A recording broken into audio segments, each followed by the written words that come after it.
Thank you very much.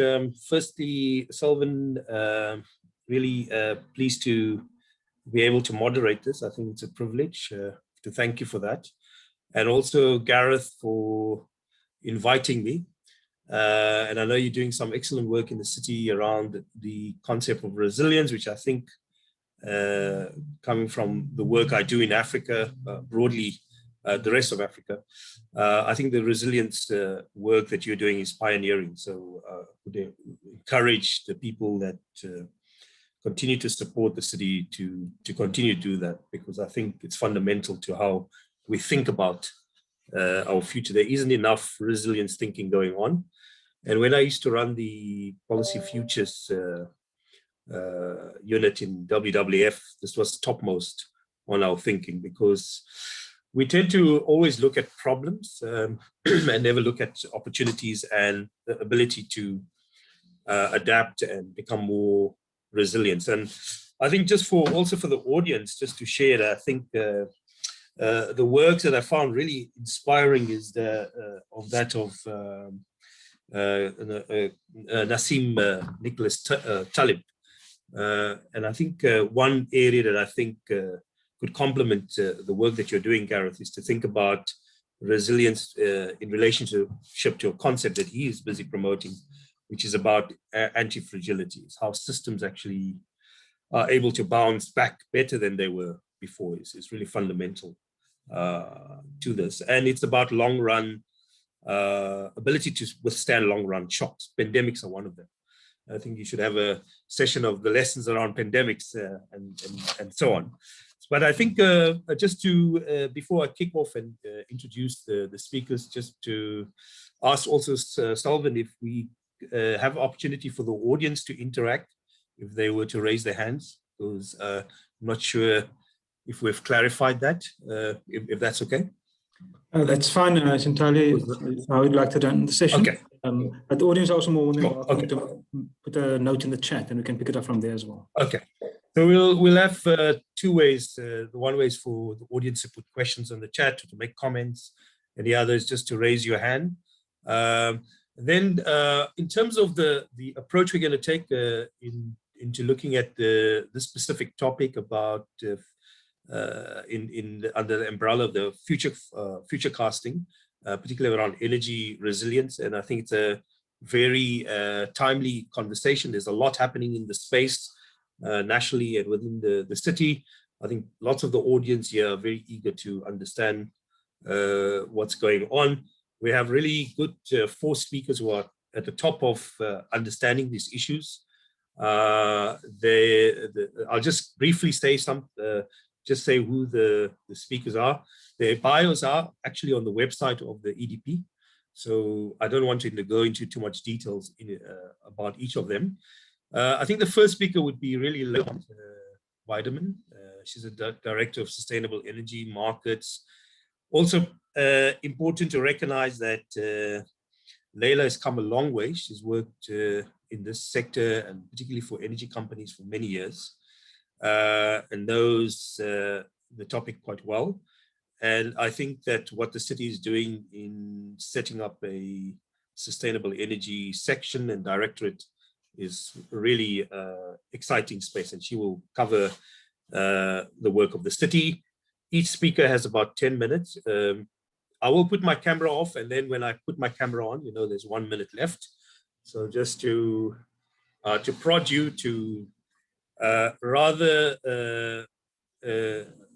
just focus on the main points.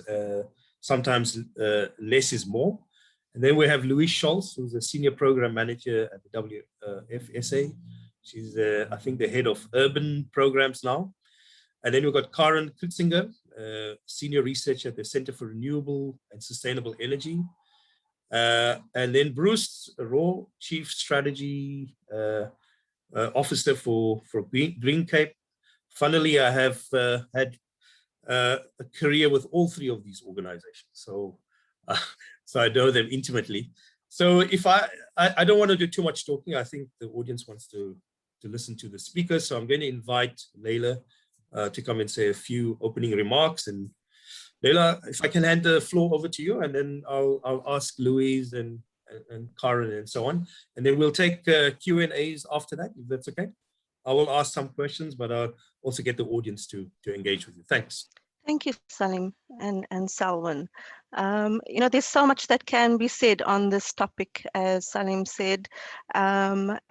It was difficult to try and keep my thoughts within 10 minutes. So I'm going to rush through some ideas, and then hopefully you can ask some questions afterwards where we can go into some detail. I wanted to maybe first kick off by reading an extract from our business plan from 2018, because I think this sets the context for and captures the issues very well that we are trying to overcome in order to become more resilient and sustainable.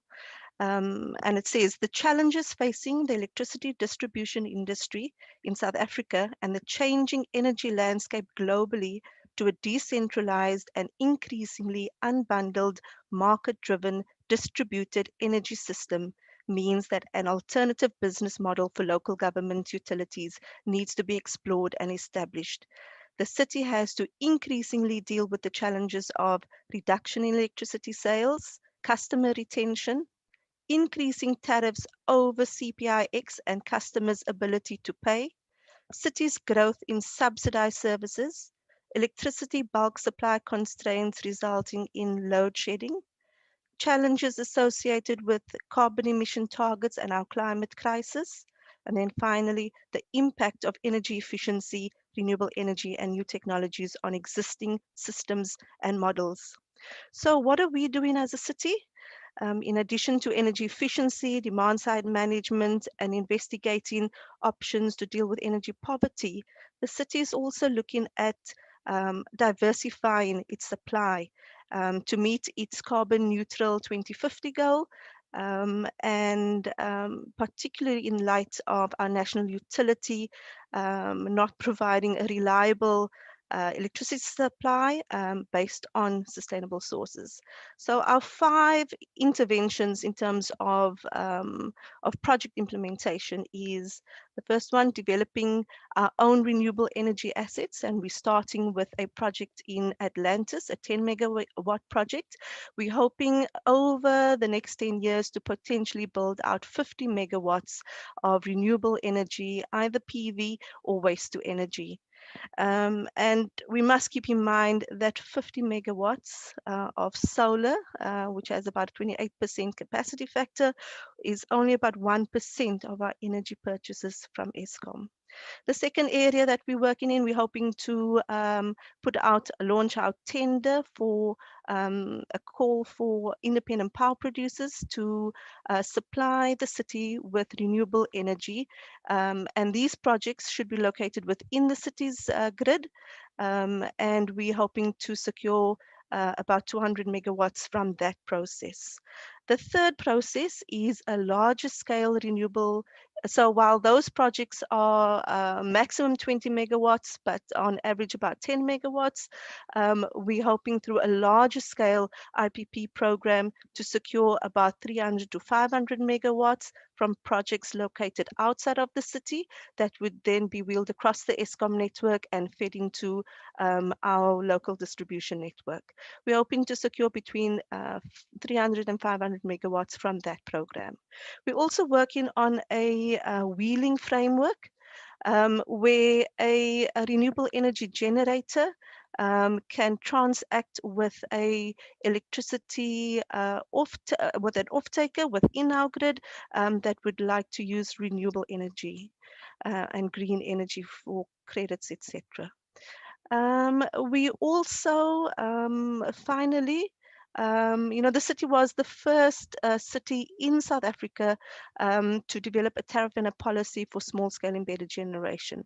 And this enables our citizens, our businesses, and ourselves to put up rooftop PV systems. Currently, the city has about 50 to 80 megawatts of registered grid-tied SECG systems, and we're hoping that this will grow. Obviously, with the increase of the ceiling of that to potentially 10 megawatts under this Schedule 2, as it's called, we would then need to manage those risks and those opportunities that come with that, because there's lots of potential to add to the scope with our citizens building out their own renewable energy options. Recently, we developed scenarios to assess the cost of supply interventions to meet our 2030 target to offset our city buildings use with renewables in a bid to become net zero carbon by 2030 in our buildings portfolio. We compared business as usual, which is purchasing from Eskom, to scenarios of various combinations where we build our own renewable energy facilities combined with either energy efficiency or purchasing from IPPs or a scaled up SSCG. And the primary outcome is that doing nothing is not an option. All of the interventions compare more favorably to the business as usual scenario, potentially saving the city between 30 and 44% of the base case, which is the Eskom case, over a 30-year period.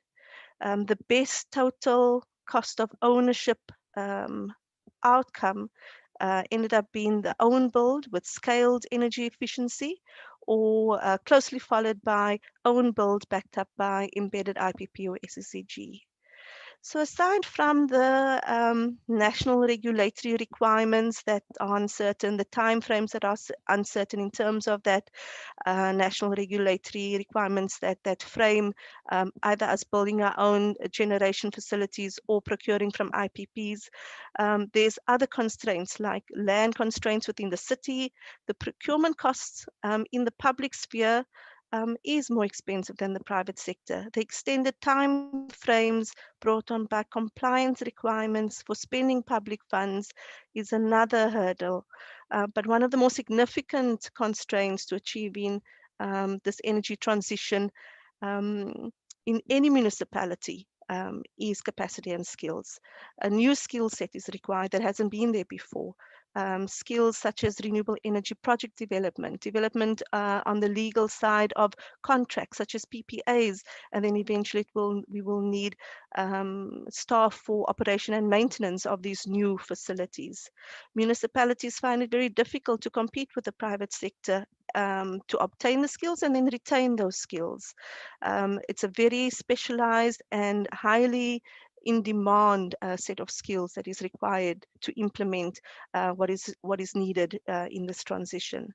Fortunately, the city of Cape Town, as Garrett said, saw this need and the future, and they in mid-2017 set up my department, Sustainable Energy Markets, and made provision for skills and a program to transition to a new energy regime. And we are building those skills, and but there are still obviously some gaps. So in addition to building projects, to building capacity, there are a few other areas that we need to prepare for if we are to tackle the city becoming more resilient in this area. A key one is preparing preparing for this change by creating the space for research, for data gathering, for modeling, and basically getting on top of our numbers. We need to do things like cost of, oh my goodness, I'm not even halfway through, Saliem. Okay. We need to get on top of our numbers, start moving to cost reflective tariffs. We need to look at separating out our generation wires and retail functions. We need to engage the customer better so we understand what they need. Customer retention is really the future. We also need to secure skills, tools, and systems for the future. And that means acquiring new software, for example, a new retail platform. We're also investigating additional ancillary services that will build this new model, such as utility scale battery storage and its services. What is the role of the city in a programmatic approach to residential SSCG, battery storage, EV charging, and what is our role in alternative service delivery for informal and new settlements? We're also working with National Treasury to look at whether municipalities can supply surrounding municipalities, or whether we can provide a trading platform. Getting the grid up for this new paradigm is very important. So investing in engineering, in staff and maintenance of the grid is key. And finally, transitioning to this new energy regime means taking our colleagues along with us in this process of visioning a future. And we have to be conscious about that process to engage for change. We know change is uncomfortable, but it has to happen. So at the end of the day, Saliem, what we want is a customer that is well informed, a city that is resilient, and a network that is resilient. And then, Saliem, I would have liked to have just said in conclusion, we don't have all the answers. We are pioneering, we're learning by doing. Our plans will need to change and respond to science, to respond to what evidence-based research tells us. And we need to also consider what our citizens and our leaders are thinking at the end of the day. Saliem, thank you. Thank you, Leila. I'm sorry to make you stick to 10 minutes, but you said a lot of stuff, and I think there's going to be a lot of interesting questions afterwards, so hopefully we'll get more opportunity to answer some of the questions. So if I can invite Louis Schultz from WWF SA. Thanks. Same rules apply, Louis. Yes, sir. Saliem, you know, I'm always quick. I actually said to Leila I might have a bit of extra minutes to share. So firstly, thanks, Leila, for taking us through the City of Cape Town's renewable energy strategy. And maybe just to say at this point, I think there is clear consensus that cities, and especially metros in South Africa, being both high emitters and places of innovation to address climate change through decarbonizing their energy systems, have an important role to play in supporting South Africa's NDCs under the Paris Agreement. And I'm very glad that the City of Cape Town, as part of the vertical integration group convened by C40, submitted input to the draft NDCs that are now out for comment. However, I do find it interesting that when we talk electricity or energy systems, and perhaps it's understandably that we inevitably start with the technology, which arguably is the easier part of the discussion. It also tends to limit our conversations to issue of performance, cost, and feasibility, also important, but rather than starting with a more outcomes-based approach, focusing on the systems that we would like to see. And this need for energy system thinking is emphasized in the latest edition of the World Economic Forum 2021 publication, Fostering Effective Energy Transition. And the publication uses the concept of an energy triangle to depict the system imperatives of performance that provides an assessment of a country, and here I would say cities, energy system performance. They use three key priorities: the ability to support economic development and growth, universal access to secure and reliable energy supply, and environmental sustainability across the energy value chain. And then the objectives of energy transition in a country, and here I want to transpose cities, should then be to simultaneously deliver across these three priorities, thereby maintaining a balanced energy triangle. And one can already see the challenges that a city like Cape Town will face in bringing about this transition. The report then also lists transition readiness and enabling factors, and these, I think, speak to some of the challenges that Leila has highlighted already: capital investment, regulatory and policy commitment, institutions and governance, infrastructure and innovative business environment, human capital and consumer participation, and then energy system and structure. And of course, some of these challenges lie beyond the control of cities, but I think the trick for cities would be to think where the levers for change are, and maybe just really very initial thinking. It would be about building coalitions with the private sector. It would be engaging with prosumers, I think, very importantly, to build an increased understanding of their contribution to overall system resilience, rather than the me first, rest of the city last mentality that seems prevalent at the moment. And also useful, I think, would be to build support to make the linkages between the rollout of renewable energy and local economic development more explicit. And here perhaps is needed more analysis of the job applications of the various rollout options, own build, procuring, embedded generation, and particularly in this regard, opportunities for SMMEs. Then the report identifies 3 imperatives to increase the resilience of the energy transition. And here they define it as a transition that maintains the required rate of progress towards a secure, affordable, sustainable, and inclusive energy system. Speaking to what Saliem said in the introduction, even in the face of disruptions. And I think what the highlight is probably clear to us as well. It's the first thing is to deliver a just transition for all, to ensure equity issues are addressed, a challenge for a city like Cape Town, and to ensure broad stakeholder buy-in, which is seen as a prerequisite for resilience. And this will require an inclusive approach to evaluating energy policy and of course, investment decisions. The next is more technology orientated, and this is around accelerate electrification and go beyond. So increase electrification, the scaling up of renewable energy, the need to invest in R&D, and then of course, unlocking the potential of new forms of energy such as green hydrogen, all the way to digitally enabled demand optimization. And lastly, the finance imperative, and their focus is very much on unlocking private sector finance, not always difficult in a South African context, given our procurement regime that Leila has already referred to, and limits on the amount of debt that cities can take on. But in their view is that you would need this public-private sector collaboration to diffuse the risk as these solutions mature, and to attract diversified and resilient sources of capital that's needed for these multi-year and multi-decade investments into energy systems. So I thought it would be interesting just to quickly go back to what Leila shared with us. And I would argue that the city probably fares relatively well on embracing the technology-focused imperative, could probably be even more innovative on, accessing finance for new infrastructure, particularly impact investment opportunities. And I'll return to that briefly at the end. But I think the real rub for a city like Cape Town is ensuring equitable outcomes. And I think what I'm going to say to people are not new, but it is essentially the question becomes how to ensure affordable energy access for all in a context we have increasing investment in rooftop PV by high and middle income households, coupled with high levels of informality on the other side.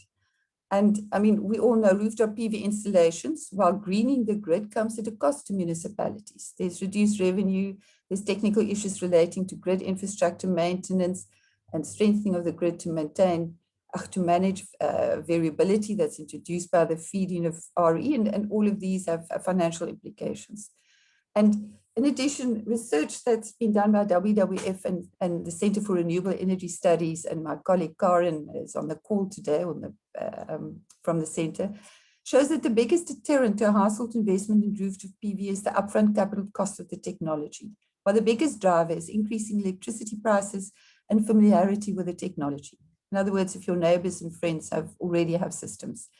And this presents with a perfect storm in the future, with ever more affordable rooftop technologies driving increased household investment, coupled with cheaper battery storage options and eventual grid defections. And managing this through appropriate tariff setting and communication with prosumers about their invaluable contribution to the overall resilience of the city will be critical to ensure that grid defections are contained.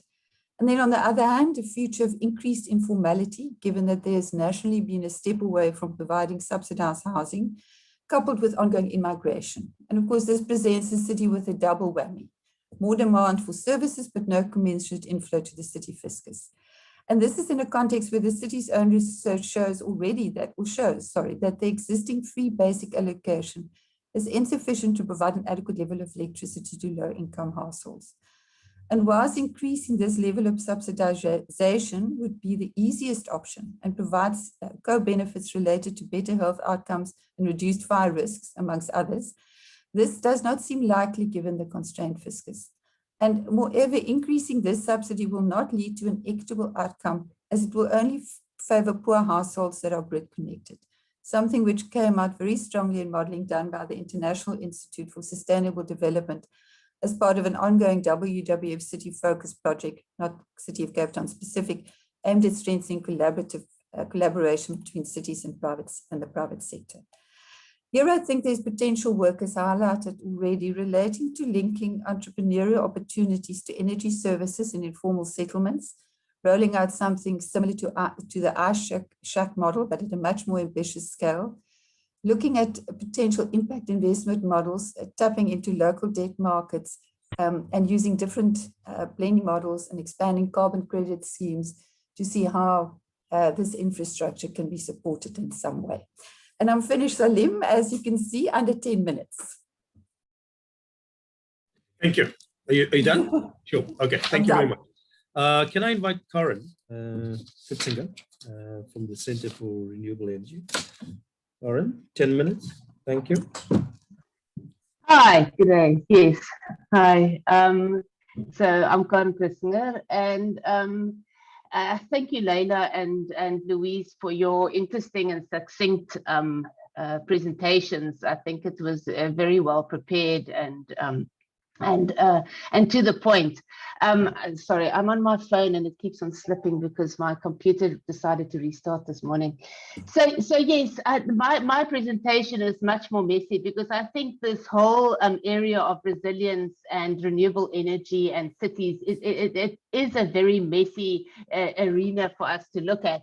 And I think if there's one thing that COVID actually taught us, that it is that we actually just don't know. If I think back at myself, what my idea was, how I predicted the R value, and when it's doubling, a year ago we thought we knew, and this morning I read there are 2,000 new COVID patients in South Africa, and I'm thinking, okay, is that a lot? Is that you have to look. So there's so much uncertainty and so much we don't know. So I think we need to keep that in mind. And I think we make a mistake when we say, oh, this is how it is and this is how it should go. So yes, congratulations, Leila, for all the fabulous plans that City of Cape Town are making. Especially on the evidence-based research that you're planning and doing, and data. We only know what we measure. We only know what we know. But and once we have the data, we can start making sense of it all, and we can start seeing patterns. But data is also difficult. The more data you have, you can also jump to incorrect conclusions or not see it. And one of the things is also, like, let's call it the elephant in the Zoom. Is that if you speak specifically about rooftop PV, you mentioned the registered systems, and yes, you have the data on the registered systems, but the unregistered systems is very much a problem, and it's quite a sensitive problem because City of Cape Town also doesn't like to be on the front page of the Sunday paper, going against people who are all good and wonderful and fantastic because they're assisting the entire country in putting this renewable energy on their roofs, whereas through our research we've mostly seen this is just for private money saving reasons and not really, and then it's just bragged about that it is very green. So yes, maybe if we just take a step back and we think, what is local government? What is government in general? Government is what it's for us to do together what we can't do alone. And I think energy is very much that. It's more difficult to do anything alone, and definitely more greener.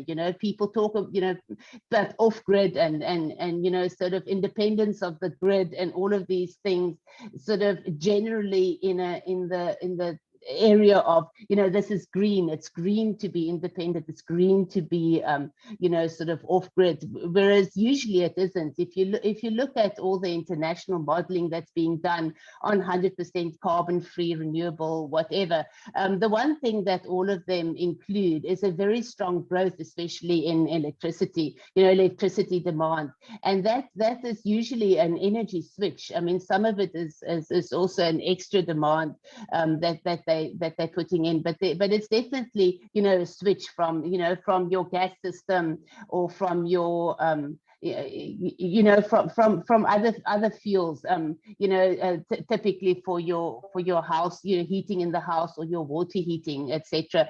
And I think we need to rethink this in a South African context where we do have a lower energy demand, you know, just because of our better temperatures, but also because we just don't have the buying power for all of this excess electricity that would theoretically come in the grid in specific times where we might not need it, you know. And yes, I know everybody always says, oh, then you just plonk up a lot of energy storage, but I'm not 100% convinced that the technology is already there, especially to evacuate it from all these theoretically distributed areas.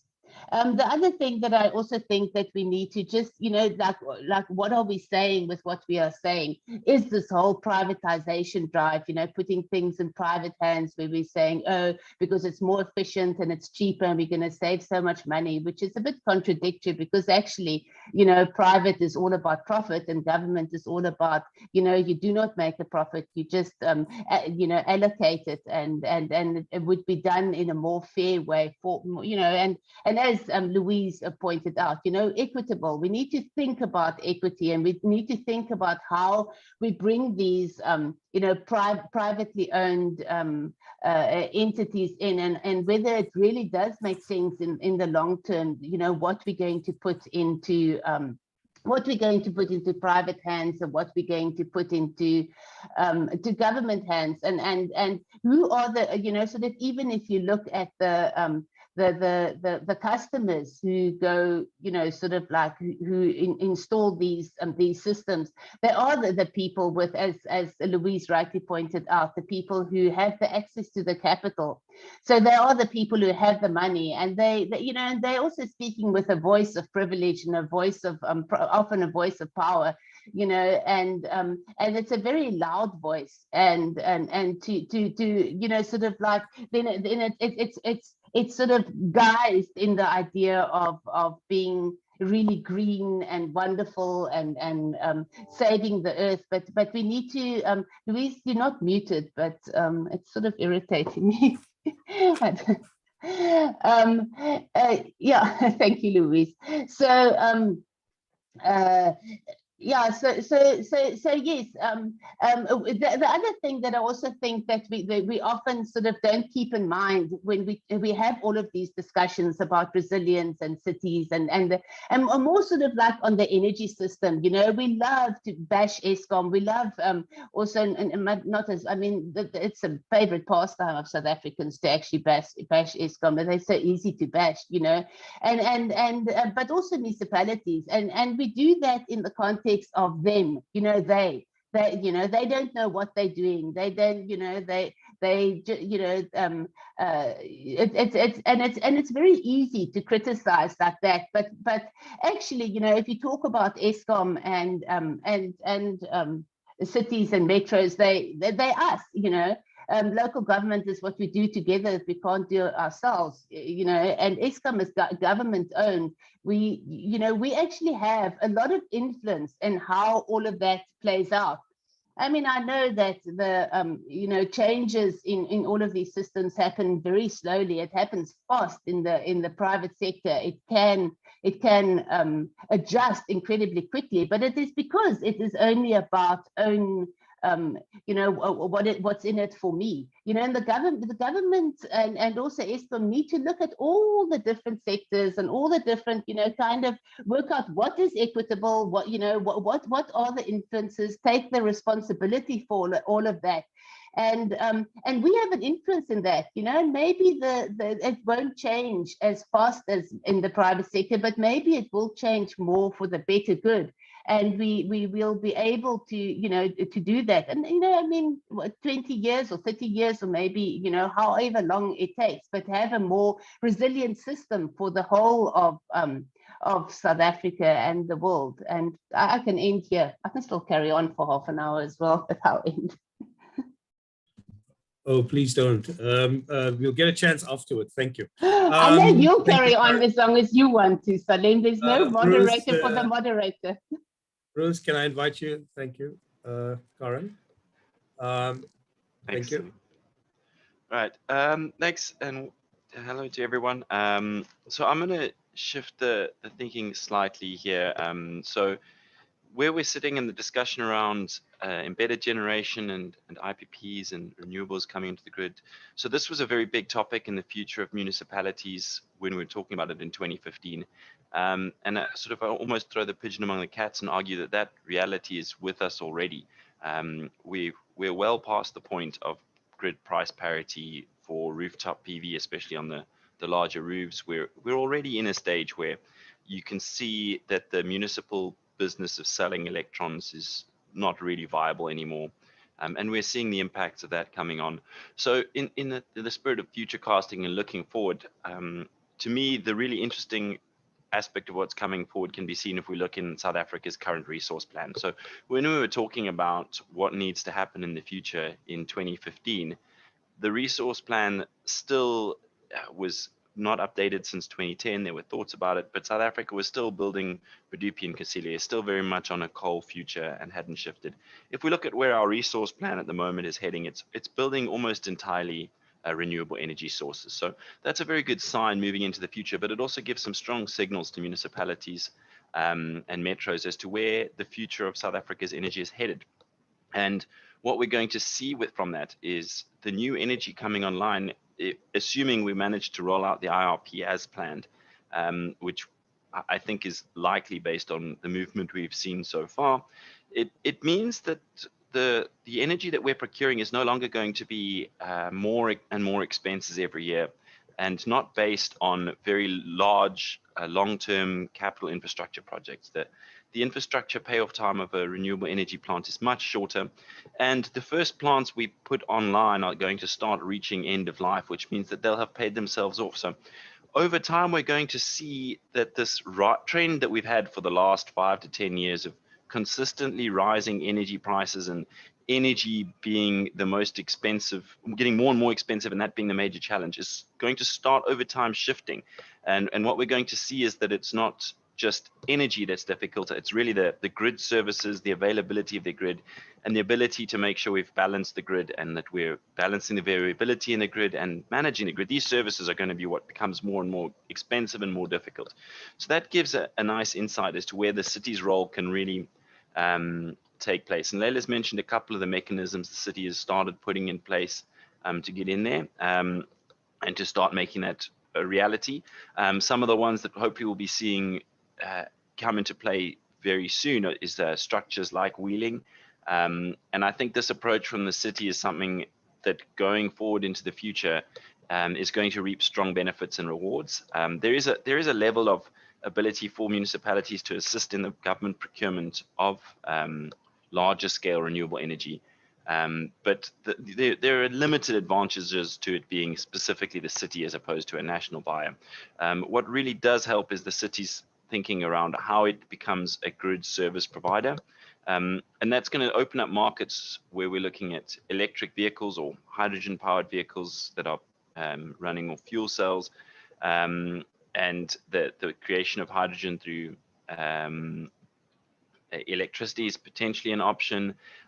We have different types of demand response that we're going to see coming online, different types of customer behavior. We're going to see customers responding to different tariff signals as the grid evolves and as the different tariff structures that start getting explored by municipalities come into place.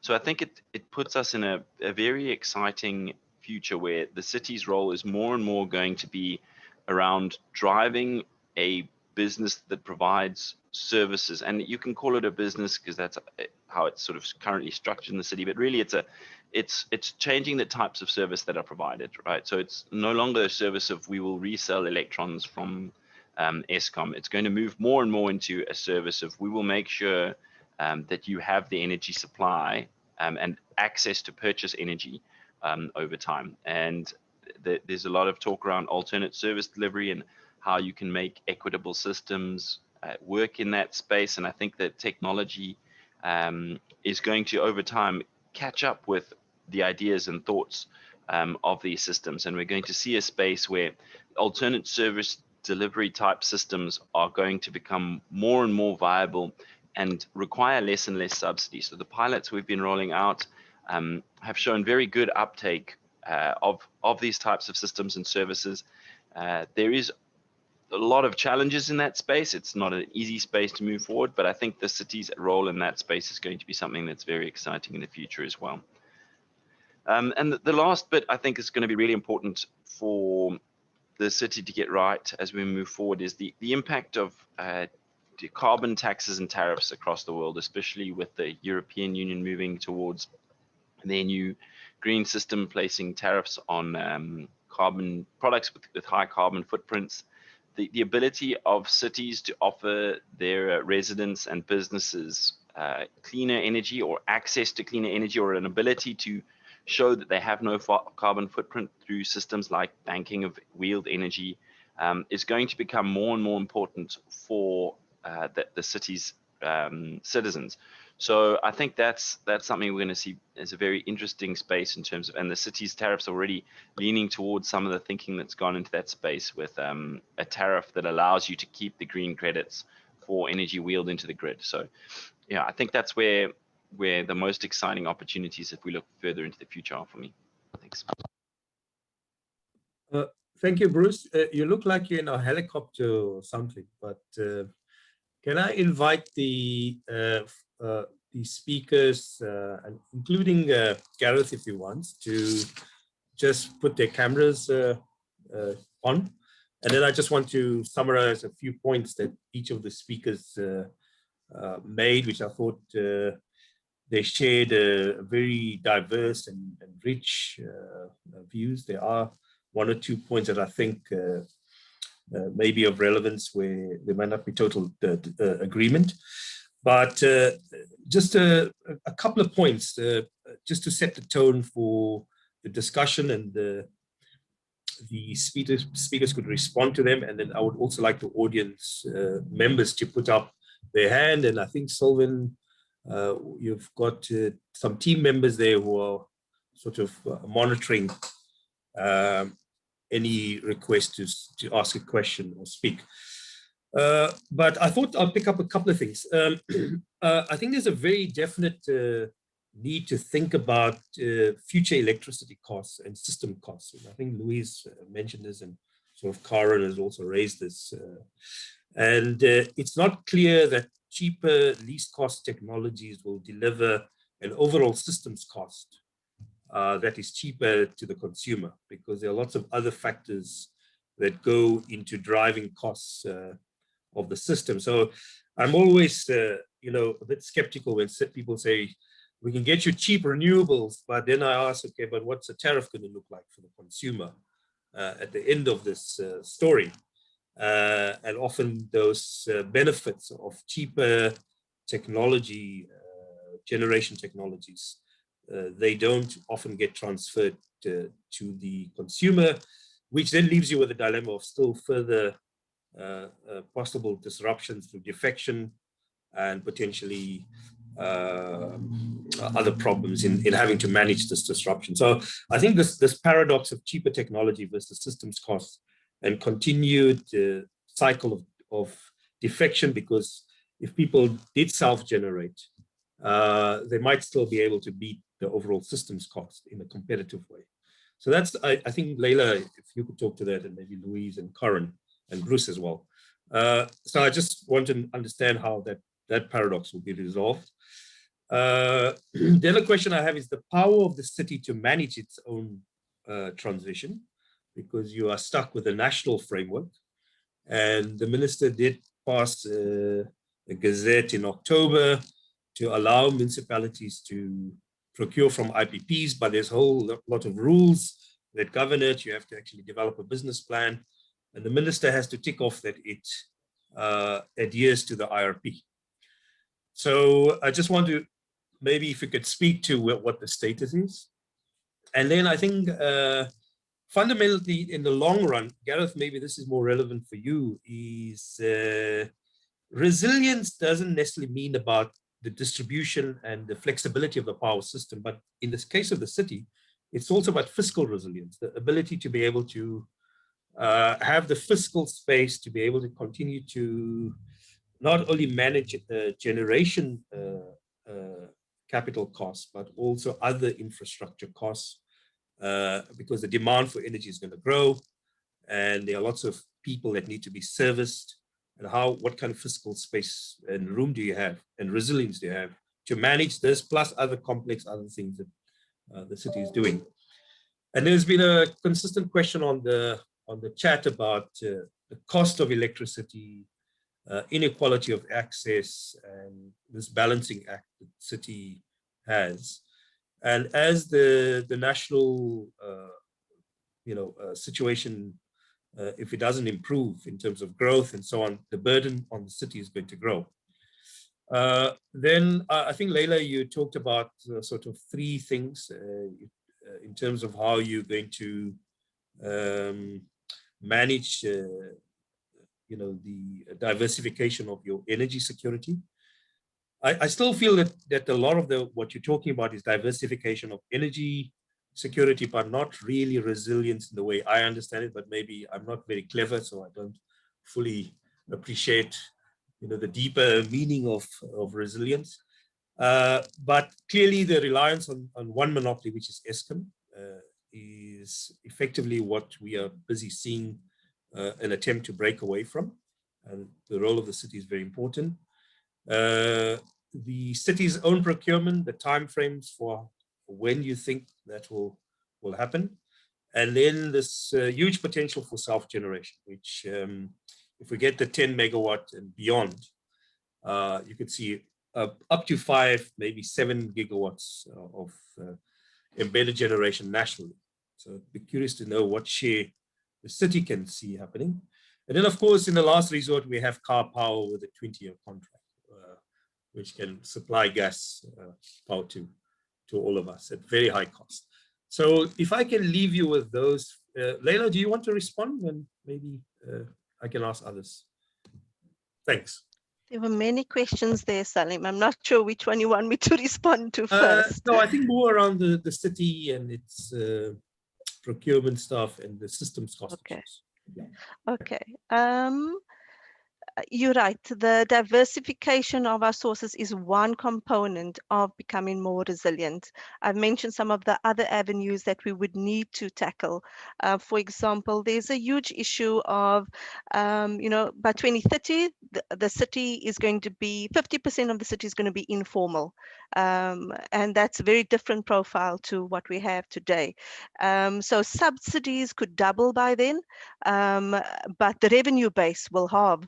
It is a conundrum. It's one of those really difficult questions that we need to tackle. We know that our growth is declining at 2% a year, and we need to seek new customers. The electrification of the transport sector is one of those. We also have to accept that our demand and our revenue base is going to shrink. We need to be able to work within a shrinked revenue base. We also have to remember that all municipalities depend on the electricity revenue for other services within the city, within the municipalities. And we have to maybe rethink that model as well. So I said at the end of my talk that there's no easy answers for these. These are things that we need to learn. We need to do the research to understand the scale of these issues. You asked about the process with national government. So the 16th of October regulations requested municipalities to have a certain process in place to be able to secure determination from the minister. We feel that we're quite confident that we are well underway with that process, but we don't know what the response from national government will be because it's new for them. It's new for us, it's new for them. For example, they've asked us, they've said municipalities need to have their renewable energy targets or projects within their IDP. We've had it in our IDP for many years now, so that's a tick. We are developing feasibility studies that would need to be submitted to the DMRE in order to get the determination. It's not clear from national government what that feasibility study should contain or look like. We're doing it very differently to Ekurhuleni, for example, and I think it would be in the best interest of DMRE to give some guidance of what they would require in such a process. We're also developing a PPA and the many different agreements that would be required for the kickoff of our auction, our tender that will go into the market at the end of July of this year. Again, it's very new for the city. We need to understand what the risks are for municipality and how to apportion the risk to the private sector and to ourselves. Again, I think it would have been in the best interest of the country and the national government to provide a template PPA that municipalities could work off. We would be requesting 2 different determinations, one for our own generation plant in Atlantis. That's the other thing national government have said, you need to request a determination for a specific project or program. You cannot just ask for 600 megawatts based on what you will replace Eskom purchases by. You would need to base it on very specific programs where you have gone to market and received quotes or evidence for this feasibility study. As I mentioned, procurement processes within a local government sphere are quite restricted. So we need to think innovatively about how to manage that sort of process. I'm just looking at the other questions. The system, no, I don't. Saliem, you would need to remind me of the other questions. No, I just wanted to also ask you, there are lots of questions about inequality of access and the cost of electricity. Yes. And yes. there's also been one other point I forgot to mention, the debate between private and public procurement, but you said the city also wants to own its own generation. So yes. maybe just quickly on that. Okay. And then I want to give the other panelists an opportunity. Okay. The ability of poor households to pay remains the biggest challenge in electricity across the developing world. It's not new to Cape Town or unique to Cape Town. We have 90% connection rate, almost 98% electricity connection rate. But as Louise said, we have in our research seen that some of our citizens are unable to afford electricity after the second week or within the second week of the month. Right now we're doing a number of investigations to see what the role of the city could be to reduce energy poverty. There are restrictions and fiscal restrictions, so regulatory and fiscal restrictions of what we can actually do. But this doesn't take away from the fact that we need to find some sort of solution that is workable. So we haven't given up. We are looking for solutions. The biggest issue is going to be that issue of how we subsidize going into the future. What is the role of the city in subsidizing those that cannot afford the energy services to live a healthy life? As you said, and it's going to get worse.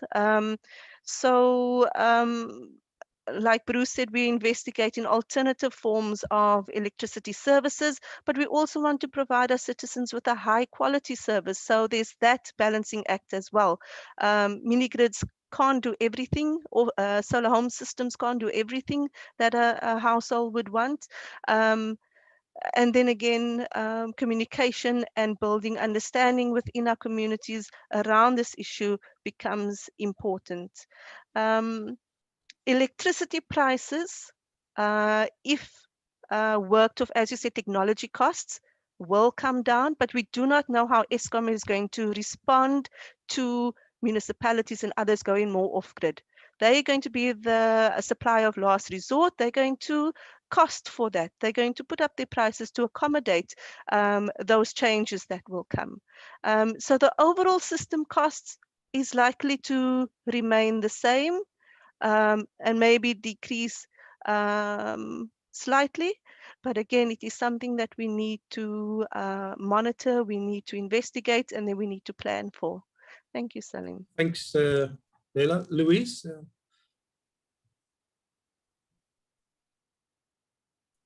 Yes, Leila, my sympathy. I actually don't know how you're going to address this issue of energy inequality and this fiscal cliff that you're looking at. And maybe just some thinking and what I've raised in my input already. I do think there needs to be a paradigm shift. Clearly, we can't continue the way we've done up to now, looking at how we provide energy services to poor households. I don't know whether the ISHAC model is something that can be replicated. I think the benefit of following that kind of model is that you really engage your consumers, the consumers of those alternative energy services in the process. I think it also provides job opportunities and entrepreneurial opportunities within those communities, because failing that, it's not clear to me where the money is going to come from to actually do the electrification. And secondly, I do think there's a discussion that needs to happen across the city. We live in different cities, and perhaps there is an opportunity to unlock some money from your high income users in some way or other, if they have a better understanding of the overall system. And I think this is a constant debate that Karen and I have. It's wealthy people putting up their own systems, not understanding how the system works, not knowing that the cost of that electricity connection to their households. And we need collectively as a city to foster an understanding of the importance of the overall resilience of the energy system to the overall resilience of the city. And it's as if people are not making that connection. But really, this is a big elephant. And I don't know where you're going to start eating it. The ears or the tail, I don't know. And Karen, I'm sure you can have your share of the cake. Yeah, Karen, you've done a lot of work on this kind of stuff. So maybe if you want to share some of that, I think your PhD's on this. So if I can give the floor to you. Yeah, my alleged PhD. Yeah. So okay, yeah. So some points on what was raised. I think one of the things is, you know, this whole point about deflection, and this you can see in the scale of the city deflecting from Eskom, or you can see it in the scale of the individual, the customer deflecting from the city in their areas. You know, I mean, it's not a problem when it's something like your 50 megawatt or whatever in Atlantis. You know, that's a very small percentage, and it doesn't really bring in financial or technical problems. It's when it becomes, you know, when it goes up to 30%, 50%, 80%, you know, when you actually need the system much more. And I think we need to, you know, from the get-go, start thinking about how it's going to affect the system when everybody does it. And you know, and that is the same for you and your neighbors, or you and your neighboring municipalities. So yes, you know, you think about the city of Cape Town. What is the first thing you need? You need to be in good standing, and you need to have all of your other ducks in the row to be able to buy from the IPPs, you know, to not have it to go through a national process, but a regional process. And just like, you know, like it's going to be the rich people and the money flush companies who put the, you know, take advantage of the cheaper energy of these renewables. It's also going to be the richer municipalities, and that of course can change a lot over time, you know. So it's you know, if you talk from the position of privilege and power, you speak in a different voice from when maybe you are a municipality, not from your own what you've done, not being in good standing, and actually not having enough paying customers to handle your grid well, and not being able to take advantage of the IPPs, you know, buying directly from the IPPs either, and you know, being in a total different position. That was the one thing. The other thing that I just want to I mean, I know this is quite a bugbear of mine, but just to emphasize as well, is the difference between tariffs and cost, you know, sort of like, and I think we need to start thinking much more about the cost, you know, because then you also see it from the whole system point of view, and how will Eskom change their tariffs towards the city of Cape Town when there's more own generation, exactly in the same way that how would City of Cape Town change their tariffs towards their customers? You know, it's the same sums that you make, because, you know, a tariff is just a way to recover your costs. It's not the actual costs. You know, it's not. I mean, it's related in some way. And the same with wheeling, you know, sort of like, you know, there's going to be a lot of wheeling within the City of Cape Town grid, but there will also be, you know, if we really take these buying from IPPs seriously, which would be kind of just very much transactional for municipalities. If you want to, you know, if you want to do it, you would have to have it in areas that are probably outside of the area of the municipal grid, and they would be wheeling through the Eskom system. And how is Eskom going to cost that wheeling? In the same way that the city is thinking, how are they going to cost the wheeling within you know, within their grid? And then there's just another point which I think we often ignore, is that large areas of the City of Cape Town grid, you know, especially in a lot of the informal areas, are actually not on the City of Cape Town distribution area. It's actually in an Eskom distribution area. You know, typically a lot of the lower income areas, actually the municipalities did not want to take over the electrification there, and it was done by Eskom, you know. So how do you, you know, equitably do that, you know, for some municipalities that have vast low income areas and other municipalities not? And would it then in the end be only the municipalities that have only high income, high paying customers that are able to go for these IPPs? Thank you. Tindu, if I can ask you to just put your mic off, please. Bruce, if I can invite you. Yeah, I mean, I think the discussion on IPPs to me is an interesting one. It's often being seen as all cities can get power for cheaper. The reality of the city procuring power from IPPs is that its primary advantage is in removing the burden on the sovereign guarantees. So the real reason that a municipality or the city would want to be driving this market is to enable the country to have more renewable energy on a utility scale coming online by relieving how much pressure gets put onto that national sovereign debt of the current reprocess. So that was the primary driver behind the city's case when looking at procuring from IPPs, when they're arguing to DMRE why this makes sense.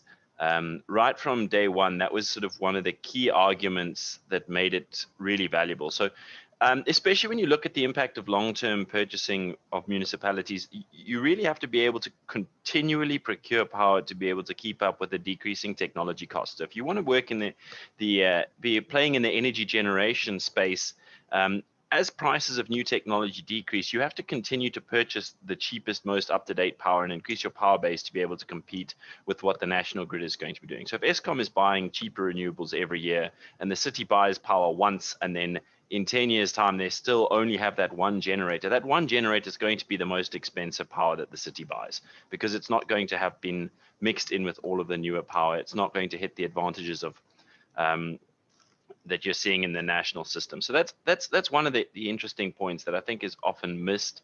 And to the same extent, I mean, there's a lot of discussion around wheeling, and the reality for the city is that there is almost no difference in terms of the city's financial space for it purchasing from an IPP or at allowing wheeling. So the reality is where the city's tariffs are headed and how the future tariffs are being structured, and the thinking that goes into the city's business model is taking out that reliance on energy sales and energy income as a form of revenue. And I think that resolves a lot of these problems around tariffs and costs. But what is really interesting to me is how we make sure that we get the lowest cost of energy onto the grid in terms of the amount of capital pouring into energy generation. So while you need new build energy to make sure there's enough power for the economy, in an economic and GDP purpose, the more capital we divert into the energy sector, the bigger impact that it has on our GDP. So capital into the energy sector it's inefficient. So if you have to pay 10% more for GDP, and this is results coming out of a UCT study that is not completed yet, so it can't be published, but it's showing that if you increase the cost of capital, or the cost of the capital intensity, that's the better word for it. If you increase the capital intensity in the energy space, you have a massive knock-on effect to your whole economy. So to me, the arguments around systems costs and making sure that we get the best outcome for the economy as a whole is really around making sure that we're purchasing power that requires the least amount of capital. All of the risk costs and other tariff things have a negative impact, and how the cities and municipalities will have to recover money. But ultimately, in order for the economy to grow, we need to be minimizing the amount of capital spent on the same energy generation. There are some benefits to localization, and so there's a trade-off between capital spent in the energy sector when you can get localized manufacture in place. So obviously the localized manufacture has a good role to play, and the South African Renewable Energy Master Plan is exploring that, and we're pushing that direction. But when you talk about private sector generation, to me, the key is making sure that the business cases for people putting power on their roof is based more on the ability to procure efficiently than someone being able to save money because they're in some way subsidized, or they're removing their ability to pay rates and streetlight subsidy. And the city of Cape Town has done well in that direction already. I know there are some people within the city that are frustrated about the ability to change that, because there's obviously pushback from communities and from the political space when you try and change the tariff too much. But the general direction that the city's tariffs have been heading are moving in the right space to resolve these issues. Thank you very much. Gareth, if I can ask you to reflect on some of the stuff that's been said from where you sit. Thank you very much, Saliem. Maybe let me just take a bigger picture than energy. A lot has been said around energy as well. So indeed, there is significant fiscal pressure, as has been noted, and the COVID pandemic has made what was already a very difficult situation, which was trending in a negative, a lot worse. And so the city, the city is looking at what many people are calling recovery, but from my point of view, recovery in its fullest sense still seems, a long way away, because this pandemic hasn't ended, and how it will end is not clear. And there are lots of variables that we're still playing with. New variants, new peaks, and the pace of vaccine rollout all have a lot to determine how this may end. And indeed, we may cycle through the pandemic for many, many years to come still. And the reason I raise it, of course, is because there are ongoing economic impacts from that, and all of it feeds into the fiscal sustainability of the city, but also it feeds into the general public finance sustainability as well. So, the city has already seen in the last several months, which will play out more acutely in the period going forward, that there are decrease in a number of grants coming from national government and provincial government, and all of these phenomenon further increase the pressure on creating a balanced municipal budget on an annual basis. So, of course, the city uses its available information for the purposes of developing a budget. It makes new assumptions based on the best available information, and a new municipal budget is about to be passed at the end of May, and we'll have a greater sense, of course, of what that will look like now over the next 3 years. But we don't know where the economy will be going, and as much as many economists are presenting a sort of 2 to 3% growth over the next few years, we have seen that many growth forecasts in recent times have been overly optimistic. But the one point, the best I should say on that, of course, is we monitor that acutely, and we have an obligation to pass a balanced budget in law each year, and the city itself is obviously trying to prioritize service delivery by taking a lot of very hard decisions internally as well around staffing and all of those kinds of things. It's really a very hard environment to work in, but we have to take some of the pain, like the whole of society is taking pain during this time as well. But the point I wanted to just raise is a piece of work that we're working on at the moment, which looks at broader capital infrastructure resilience going forward over the next 10-year plus period. So along with next year's IDP, will be 10 sector plans, which will be approved. One of them happens to be energy, but there's water and IS&T and environment and all of that, which will create and sort of give line of sight to a 10-year plus capital investment program across all of what we're calling the sectors. Now, what's interesting about that is, we can't fund everything in 1 year. We can't fund everything, obviously, in 5 years. But we are now creating the mechanism to improve the ability to make choice across those different sectors. A lot of that, needs to be run through a resilience lens. So what are the great risks that are emerging now and in the future? And so a piece of work that I've been working on with a number of colleagues as well is to develop our ability to assess the resilience of a project and the resilience through a project. So when we say resilience of a project, it is the ability of that project, both during execution and in commissioning, to withstand plausible shock events. So whether it be, flooding or supply chain collapse or infrastructure failure, these are project managers have to make the right choices around what those are. So the resilience of a project is one component, and then the resilience through the project. So project managers are obviously quite used to understanding what the key benefits of a project is. And so resilience offers a really good opportunity to work out what the co-benefits of a project are. And so, we need to get to a point now when our project managers, and I've done some early methodology on this, which I think has a good chance of being integrated as early as this year, is working out what the resilience through the project is. So the resilience through the project would be those additional co-benefits of building the strength of a home or a community or the city at large. Now, this will have to go on a maturity journey, because ultimately what we are getting to, which we're probably still a couple years away from, is really good CBAs or cost benefit analyses for each of the large capital projects. You would think that this happens, all the time. It happens less than people would think. So once we kind of improve those kinds of data points for individual projects, we will be in a much better position in a few years' time to make better choices across portfolios, where we're able to actually say this needs to be advanced now, or we need to take projects from the future and bring them now forward, or we need to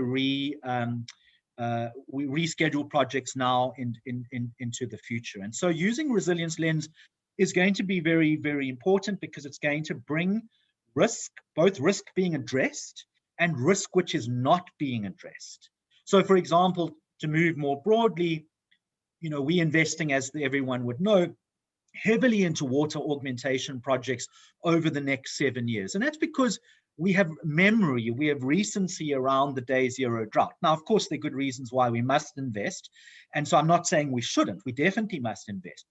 But it's an area, obviously, which can be significantly advanced because of the recency of the day zero drought event. There are a lot of other plausible shock events, and the one that I think about most acutely is, for example, the prospect of large storm surge across the Cape Town coast. We have a 307-kilometer coast, and large storm surge events do happen occasionally. And, the mother of all storm surge events is plausibly in our future. Could be next week, and could be next year, it could be in 20 years' time. And so we need to keep certain risks which are plausible in the minds of our decision makers, so that when people make capital decisions, choosing one thing over another, or part of a portfolio over another, we also are constantly reminding ourselves about what we're not investing in, so that over the period of time, we actually should be investing in everything. So that's a piece of work I'm involved in. It will impact, obviously, the energy space, but most importantly, it's a mechanism to try and build broader resilience of our projects to directly climate impacts and improving the benefits of those projects. Thanks. Thank you, Gareth. We're running out of time. Actually, we've got just 5 minutes for sort of commentary. There's been a few questions. I don't think all those questions can be answered, but there was a curious one about a long-term lease for every poor indigent RDP household that can be given a solar panel with a refit connection. Jody Alamayas asked this question. And then there's what's happening with the New Horizon waste to biogas project in Athlone. How is the city planning to develop electricity infrastructure for electrified transportation? And quite a lot of questions from Kevin, but I would suggest that maybe Kevin takes us up with you, Leila, related to you. Otherwise, we're going to run out of time. So just maybe, Leila, if one or two others can quickly give some summary comments. And we got to end at 25 past, then I'll hand over to Solda. Perhaps we should take Jodi's question. I'm not actually asked Karen to maybe respond first, because her and Louise's work around, their recent work deals with some of this. Maybe just to say, solar home systems are great, but when there's no sun, there is an issue if there's no backup. And then the ISHAC approach for solar home systems, they still require a subsidy from municipalities, so we don't get away from that fiscal issue that we spoke about earlier. Karen? Karen? Yeah, thank you. Yeah, I mean, I don't want to sound, the problem often is that if as soon as you're critical about anything renewable, you become the anti-renewable person. But there is this illusion that we're just going to give this cheap solar to the indigent people because it's so wonderful, it's green and it's cheap. So we need to understand that solar PV is only cheap as energy, and you can't do much with energy. You need the capacity as well. It's like, I think the only thing that can really operate just on the energy are these old solar powered calculators, that if it's had a little power and it goes in and out, people talk about things like solar lights, why do you need a light when the sun is shining? It's a battery operated light. So it's a bigger system. And the thing is, these things don't really scale well. They're very cheap if there's a high capacity factor, if there's a lot of sun, and it's large scale. It can be put up in a sort of in a green field. You're not working with the slant of the roof. You're not working with a whole lot of tiny inverters, a whole lot of tiny PV panels, replicating. It's expensive in the installation. It's expensive in the technology. It's expensive in all ways. And it actually doesn't really offer much. It offers you, you can't plug a kettle into that. You can't plug a 2-point, sort of like one of these electrical stoves into that, and then you're offering a solution of what? It's much cheaper to actually just bring the distribution area out there. You need to think very well, sort of why is it that you're not doing there? The ISHAC was done with a very large grant money, and Stellenbosch municipality also at some point, I don't know if it actually went through or they were just thinking about it. Also, it took the free basic electricity in there. And the reason why it was there was the Stellenbosch municipality had a very strong policy of not electrifying that area because it was actually on land that is protected. Karen, can I ask you to natural. please conclude? Yeah, no, it's this very specific, and what are they doing? They're now electrifying it because it is cheaper and it is the better option. So we shouldn't fool ourselves into thinking something is a good option just because it is it's got renewable or green next to its name. Okay, Louise and Bruce, maybe just last 30-second comments from both of you. Thanks. Quickly from my side, and this is a question to the city. I often hear from external parties that the city is very averse to debt, which of course is what one would want to see, and this of course limits the level of debt that cities can incur. But my question would be, is the city optimizing the opportunities that are out there for blended financing options, looking at short-term debt with long-term pension funds and investment that would be keen and to support sort of projects that have a climate benefit? So maybe just a question to you, and obviously this is a separate discussion. Thank you. Bruce, thank you. Yeah, I think, there's certainly a lot of interesting stuff that's being said. I certainly disagree wholeheartedly with Karen's view on alternate service delivery, but I think that's an argument for another time. but I certainly think there's a lot of interesting possibilities for the city and future planning, and it's going to be very interesting to see where the future heads. Thank you. I just wanted to thank all the speakers. They were really very diverse and really interesting stuff. And just to say that at least we're moving forward, even though there are lots of issues to crack. But I can't see any way of us not having to do that. You have to basically construct the future while you're still stuck in the present. You know, I think it was a famous person who said it, Gramsci, I think. I think that invention of the new future is not going to be easy, given that the old rules still apply. And we're going to have to break out of that to make something happen. And there's no other way in that journey but to battle it, as it were, to tackle the friction is the right word. So if I can give over to, I don't know if it's Sylvan or Gareth, last concluding remarks. Thank you. I'm happy to make just some. Also, sorry, just to thank the audience for participating. Selwyn, you may want to make one or two comments, but I just want to thank all of our panelists for their comments. And there was a good deal of robustness in there. And Saliem, thank you for pulling it together. This is a space that you know well, and I really appreciate the way you summed that up. I mean, many of the rules have not changed. And these conversations hopefully do contribute to rule changing, because they create coalitions of change in ways that we may not foresee here today. So thank you as well to the participants and for the engagement in the side panel. A reminder that the Futurecasting series will be an ongoing series, and a number of new topics will be explored at least every quarter going forward.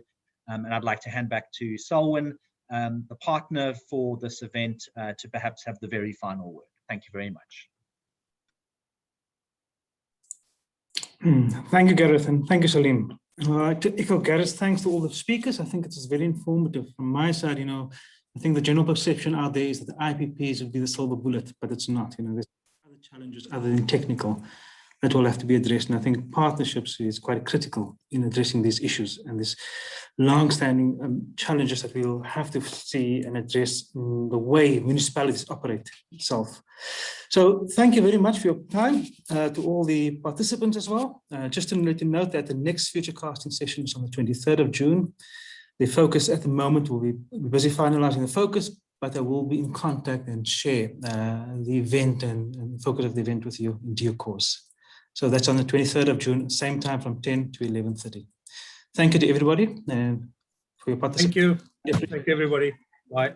Thank you. Bye. Bye.